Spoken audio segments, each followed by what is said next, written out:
Bon, bonjour à tous. Je vous propose une production écrite niveau TCF, tâche 1, en sachant que le TCF, c'est le test de connaissance du français. Et tous les tests, ici, le TCF, il donne le droit à un certificat d'un certain niveau. Toutes les évaluations sont basées sur le DELF, qui c'est le diplôme officiel. Donc, si vous allez passer le DELF, oui, c'est un modèle très proche du DELF A1 ou A2. Ça dépend de la consigne. Qu'est-ce qu'on a là? L'anniversaire de votre ami approche à grands pas et vous avez décidé de lui offrir un voyage comme cadeau. Rédigez un message pour l'informer des préparations que vous avez faites. Destination, date, préparatifs, etc. Attention, surtout à la consigne. Pourquoi? C'est l'anniversaire de qui? De votre ami, donc de mon ami, à moi. Ok? Donc, si c'est une amie, je vais la tutoyer. Donc, on identifie le langage qu'on va adopter. Pourquoi? Parce que l'anniversaire s'approche et moi, je décidais de lui offrir un voyage comme cadeau. Donc, je vais parler d'un voyage. Je vais l'informer de préparation que vous avez faite. Ah, mais pourquoi ici faites c'est écrit au féminin si c'est avec le verbe avoir? Parce qu'on parle des préparations. Donc, vous avez fait des préparations, donc les préparations que vous avez faites. Donc, le complément, il est déplacé, l'accord au féminin. Et les informations correspondantes. D'accord? La première chose, j'envoie un message, je la salue. Donc, salut, et je peux donner un nom quelconque. Comment s'appelle mon ami? Ici, quand on dit votre ami, ça peut être un homme ou une femme. Ah, mais c'est écrit au masculin. Bah, c'est à vous de décider. Donc, je peux dire par exemple, salut, Pierre. Ah, mais je préfère une femme. Salut, Lina, par exemple. C'est à vous d'interpréter, mais en sachant que normalement, quand c'est comme ça, on peut décider si on veut le masculin ou le féminin. Et parfois, ça apparaît comme ça, avec le E entre parenthèses. C'est aussi plus clair parce que vraiment, on peut choisir soit l'un, soit l'autre. D'accord? Mais c'est pas grave. Et pour éviter, vous pouvez tout simplement supprimer le prénom de cette personne-là. Donc, j'ai une surprise géniale. On est très habitué à génial comme ça, sauf qu'ici, je parle des surprises. Donc, il faut ajouter la marque du féminin. Par rapport à la prononciation, ça ne change pas. Génial, génial. Génial pour ton anniversaire. Anniversaire, n'oubliez pas, double N et ici, A-I-R-E, anniversaire. Donc, nous partons pour un séjour. Séjour, ici, ça veut dire un voyage. Vous pouvez remplacer par voyage, il n'y a pas de souci. Par un séjour. Où est-ce qu'on va? Donc, nous allons où exactement? Parce qu'ici, il me dit de dire la destination, les dates et les préparatifs. Donc, nous partons pour un séjour à Lisbonne. Lisbonne, c'est la capitale du Portugal. Ah, mais je préfère, par exemple, Paris. C'est à vous de décider. Pensez à une ville que vous aimez bien et vous utilisez cette ville-là. Bien évidemment, il faut penser aussi aux détails de ce que vous allez dire par rapport aux préparatifs, d'accord? Donc, il faut avoir des informations. Je ne peux pas mettre les statues de la liberté à Paris. Non, c'est faux. Je ne peux pas mettre la tour Eiffel au Canada. Non, c'est faux. Donc, il faut penser d'être cohérent par rapport aux informations données. C'est tout ce qui est demandé. Donc, à Lisbonne, du 5 au 10 octobre. Donc ici, j'ai déjà donné la destination, ok, et les dates, ok, n'est-ce pas? Donc, on a déjà deux informations bien travaillées. Donc, ici, je peux ajouter, j'ai déjà, n'oubliez surtout pas les accents si vous utilisez déjà. Donc, j'ai déjà pris les billets d'avion, le billet d'avion. Pourquoi? Parce qu'on pourrait avoir des billets de train. Donc, on sait quel est le moyen de transport. Ça fait partie du préparatif. Le fait d'avoir le billet d'avion ou le billet de train, la façon de se déplacer. L'hôtel, parce qu'il faut faire une réservation. Hein. Elles vont rester là-bas. Nous allons rester là-bas du 5 au 10. Donc, l'hôtel est situé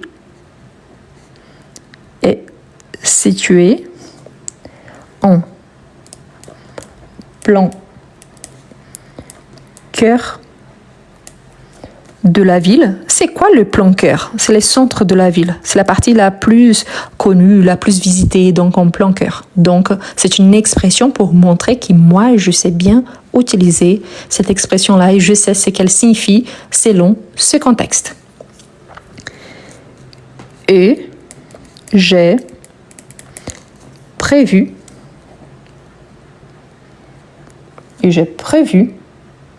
des visites.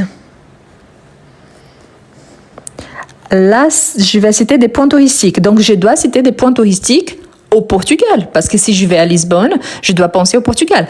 De Lisbonne vers les autres villes portugaises, c'est vraiment très, très facile. Mais je ne peux pas sortir de Lisbonne et aller au Canada pendant cette période-là. Ça pourrait, hein, mais ça serait très cher, trop de temps, parmi d'autres. Donc, pensez toujours à être cohérent selon ce que vous avez choisi de parler. Donc, des visites de la Tour de Belém. Ça existe vraiment et c'est très très joli au Portugal, la Tour de Belém.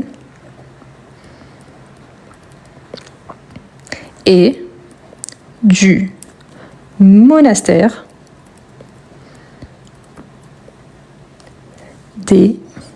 je ne sais pas si vous connaissez ces monastères.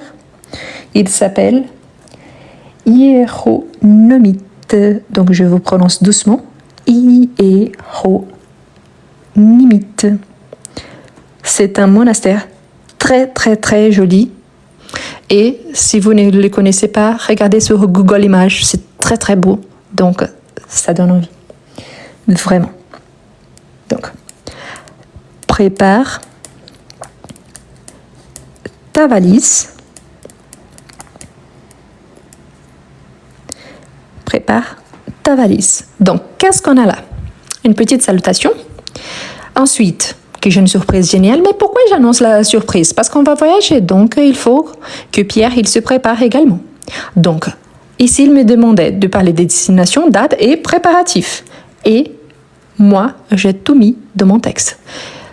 Quelle est la destination? À Lisbonne. Quelles sont les dates? Du 5 au 10 octobre. Quels sont les préparatifs? Donc, j'ai déjà pris le billet d'avion.